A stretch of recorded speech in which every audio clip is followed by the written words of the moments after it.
Mana shu videoni ko'rdilaringizmi? Shamollash davolasa 7 kunda yaxshi bo'ladi, davolamasa 1 haftada yaxshi bo'ladi.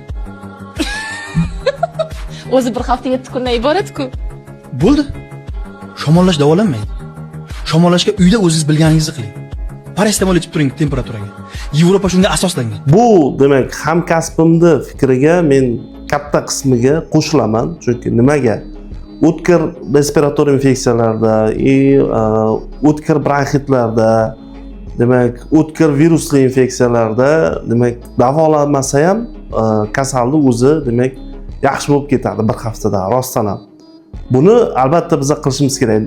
Bu videoda nima urg'u berilyapti? Asosiy urg'u antibiotiklarni qo'llashni noto'g'riligini urg'ulayapti-da hamkasbimiz.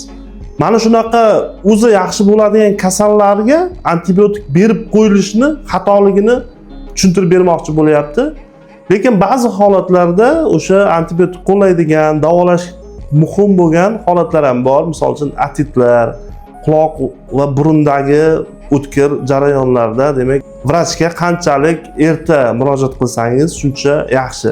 Lekin aslida bu yerda menimcha hamkasbimiz antibiotiklarni qo'llash bilan bog'liq holat haqida aytib o'tyapti. Ya'ni antibiotik bermasa ham yaxshi bo'ladigan kasalliklarni, demak, shamollash sifatida aytib o'tyapti.